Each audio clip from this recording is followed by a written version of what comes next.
지난주 화요일 오후 68세 이명희 씨가 병원 응급실에서 정신을 차렸습니다. 집에서 쓰러진 지 6시간 만이었습니다. 혼자 사는 이 씨를 발견한 것은 우연히 들른 택배기사였습니다. 만약 그날 택배가 없었다면 어떻게 되었을까요? 생각만 해도 끔찍합니다. 의사는 말했습니다. 1시간만 늦었어도 위험했다고 말입니다. 이 씨는 병상에 누워 깨달았습니다. 지금 살고 있는 아파트가 노후 생존에 얼마나 중요한지를 말입니다. 바로 그날부터 이 씨는 이사를 결심했습니다.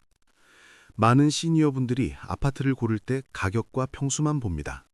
학군이 좋은지 역세권인지만 따집니다.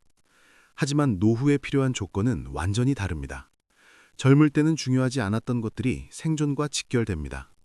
오늘 이 시간 노후를 위한 최고의 아파트 조건을 하나하나 짚어드리겠습니다. 끝까지 보시면 여러분의 남은 인생을 지켜줄 집을 선택하는 눈이 생길 것입니다. 첫 번째 필수 조건은 의료 접근성입니다. 이것이 생사를 가릅니다. 대학병원이나 종합병원까지 15분 이내에 갈 수 있어야 합니다.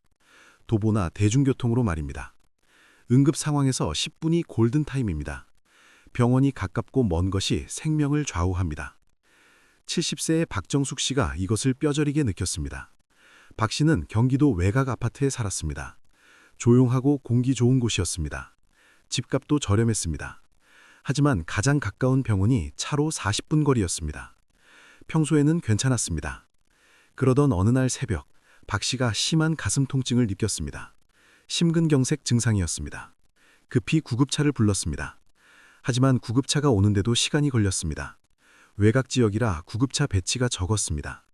20분 만에 도착했습니다. 구급차는 박 씨를 태우고 병원으로 향했습니다. 하지만 병원까지 40분이 걸렸습니다. 총 1시간이 지났습니다. 골든타임을 놓쳤습니다. 다행히 목숨은 건졌지만 심장에 손상이 왔습니다. 의사는 말했습니다. 30분만 빨리 왔어도 이렇게까지 안 되었을 거라고 말입니다. 박 씨는 퇴원 후 즉시 이사했습니다. 서울대학병원 근처 아파트로 옮겼습니다. 걸어서 10분이면 병원에 갑니다. 비싸더라도 감수했습니다. 생명보다 중요한 것은 없기 때문입니다. 지금 박 씨는 매주 병원에 다니며 관리받고 있습니다. 가까운 병원 덕분에 부담 없이 다닙니다. 두 번째 조건은 엘리베이터입니다. 당연한 것 같지만 의외로 중요합니다. 엘리베이터가 없는 빌라나 저층 아파트는 피해야 합니다. 지금은 계단을 오를 수 있어도 75세, 80세가 되면 힘듭니다. 무릎이 아프고 숨이 차서 계단 오르기가 고역입니다. 67세의 최영수 씨가 이것 때문에 고생했습니다. 최 씨는 4층 빌라에 살았습니다.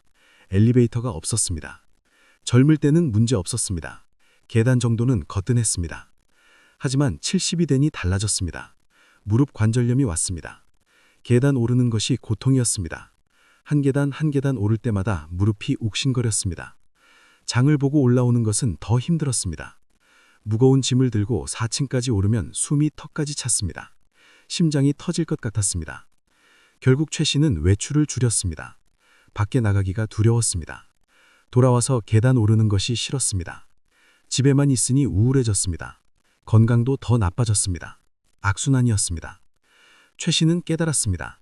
엘리베이터가 단순한 편의시설이 아니라 생존 도구라는 것을 말입니다. 최 씨는 엘리베이터 있는 아파트로 이사했습니다. 10층에 삽니다. 하지만 전혀 불편하지 않습니다. 엘리베이터로 편하게 오르내립니다. 외출이 자유로워졌습니다. 마음껏 나갔다 들어옵니다. 삶의 질이 완전히 달라졌습니다. 세 번째 조건은 평수입니다.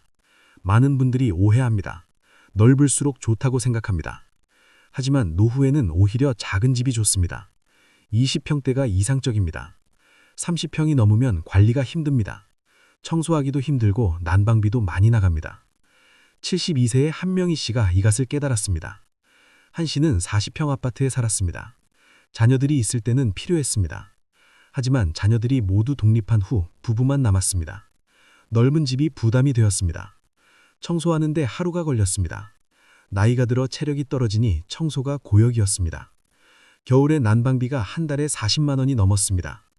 연금으로 살아가는 한 씨에게는 큰 부담이었습니다. 넓은 방들은 텅 비어 있었습니다. 쓰지도 않는 공간에 돈을 쓰는 것이었습니다. 한 씨는 과감하게 다운사이징했습니다. 23평 아파트로 옮겼습니다. 처음에는 좁다고 생각했습니다. 하지만 살아보니 딱 맞았습니다. 청소가 쉬워졌습니다.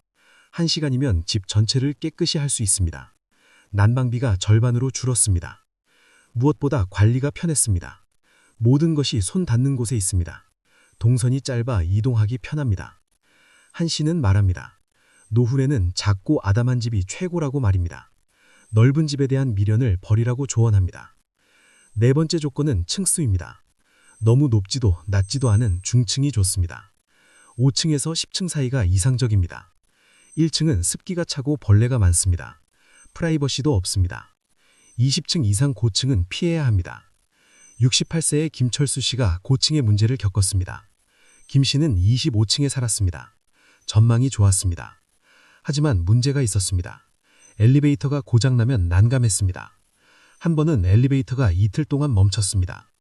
25층까지 계단으로 오를 수는 없었습니다. 김 씨는 짐에 갇혔습니다. 외출할 수 없었습니다. 이틀 동안 집에만 있었습니다. 답답하고 불안했습니다. 화재나 지진이 나면 대피할 수 없다는 생각이 들었습니다.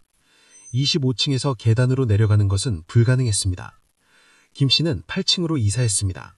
전망은 조금 떨어졌습니다. 하지만 마음이 편해졌습니다. 엘리베이터가 고장나도 계단으로 오르내릴 수 있습니다. 힘들기는 하지만 불가능하지는 않습니다. 응급 상황에서 대피할 수 있다는 안심감이 생겼습니다. 5번째 조건은 남향입니다. 이것은 건강과 직결됩니다. 햇빛이 잘 들어야 합니다. 노년에는 집에 있는 시간이 많습니다. 어두운 집에서 살면 우울해집니다. 햇빛은 비타민 D 합성에 필수입니다. 뼈 건강에도 중요합니다. 70세의 이순자 씨가 이것을 깨달았습니다. 이 씨는 북향 아파트에 살았습니다. 하루 종일 햇빛이 들지 않았습니다. 집이 어둡고 음침했습니다. 이 씨는 점점 우울해졌습니다. 의욕이 없어졌습니다. 밖에 나가기도 싫었습니다. 병원에서 비타민 D 수치를 검사했습니다. 심각하게 낮았습니다. 의사는 햇빛을 많이 쬐라고 했습니다. 하지만 집에 햇빛이 들지 않았습니다. 밖에 나가야 했는데 우울해서 나갈 기력이 없었습니다. 악순환이었습니다. 이 씨는 남양 아파트로 이사했습니다. 하루 종일 햇빛이 쏟아져 들어왔습니다. 집이 환해졌습니다. 기분이 좋아졌습니다. 자연스럽게 우울증이 나아졌습니다. 비타민 D 수치도 정상으로 돌아왔습니다. 햇빛의 힘이었습니다. 6번째 조건은 단지 규모입니다. 너무 작은 단지는 피해야 합니다. 최소 500세대 이상이 좋습니다. 단지가 크면 관리가 잘 됩니다. 경비, 청소, 시설 관리가 체계적입니다. 커뮤니티 시설도 잘 갖춰져 있습니다. 67세의 조영희 씨가 큰 단지의 장점을 누리고 있습니다. 조 씨는 1500세대 대단지에 삽니다. 단지 내에 경로당이 있습니다. 작은 도서관도 있습니다. 헬스장과 수영장도 갖춰져 있습니다. 조 씨는 매일 이 시설들을 이용합니다. 아침에는 수영장에서 수영을 합니다. 오후에는 경로당에서 친구들과 시간을 보냅니다. 저녁에는 도서관에서 책을 읽습니다. 단지를 벗어나지 않고도 모든 활동을 할 수 있습니다. 편리하고 안전합니다. 큰 단지의 축복입니다. 8번째 조건은 주차장입니다. 지금은 운전을 해도 언젠가는 그만둘 날이 옵니다. 하지만 자녀들이 방문할 때 주차가 편해야 합니다. 주차 문제로 자녀들이 방문을 꺼리면 안 됩니다. 주차 공간이 넉넉한 단지가 좋습니다. 72세의 정말순 씨가 이 문제를 겪었습니다. 정 씨는 주차 공간이 부족한 구축 아파트에 살았습니다. 자녀들이 주말에 방문하려 해도 주차할 곳이 없었습니다. 근처 유료 주차장을 이용해야 했습니다. 주차비도 부담이고 멀어서 불편했습니다. 자녀들이 방문 횟수를 줄였습니다. 주차 때문에 스트레스 받는다고 했습니다. 정 씨는 서운했습니다. 하지만 이해했습니다. 주차가 정말 어려웠기 때문입니다. 정 씨는 주차 여유가 있는 신축 아파트로 이사했습니다. 이제 자녀들이 부담 없이 방문합니다. 9번째 조건은 편의시설 악접성입니다. 마트, 시장, 약국, 은행이 도보 10분 이내에 있어야 합니다. 매일 이용하는 곳들입니다. 가까워야 생활이 편합니다. 특히 약국은 매우 중요합니다. 약을 자주 사러 가야 하기 때문입니다. 68세의 강민수 씨는 편의시설 근처에 삽니다. 아파트 단지 바로 옆에 대형 마트가 있습니다. 걸어서 5분입니다. 약국도 단지 입구에 있습니다. 은행과 우체국도 가깝습니다. 모든 볼일을 걸어서 해결합니다. 강 씨는 운전을 2년 전에 그만뒀습니다. 하지만 전혀 불편하지 않습니다. 모든 것이 걸어갈 수 있는 거리에 있습니다. 매일 걷기 때문에 건강에도 좋습니다. 일석이조입니다. 편의시설 근처에 사는 것의 가치입니다. 9번째 조건은 관리비입니다. 은퇴 후에는 고정 수입이 제한적입니다. 관리비가 많이 나오면 부담입니다. 평수가 작고 오래된 아파트일수록 관리비가 적습니다. 월 10만 원 이내가 이상적입니다. 70세의 한영수 씨가 관리비 때문에 이사했습니다. 한 씨는 신축 아파트에 살았습니다. 시설이 좋았습니다. 하지만 관리비가 한 달에 30만 원이었습니다. 연금으로 살아가는 한 씨에게는 큰 부담이었습니다. 한 씨는 15년 된 아파트로 옮겼습니다. 시설은 조금 낡았습니다.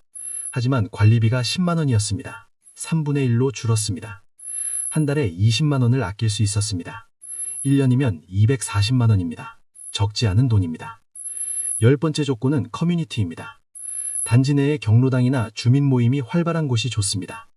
혼자 살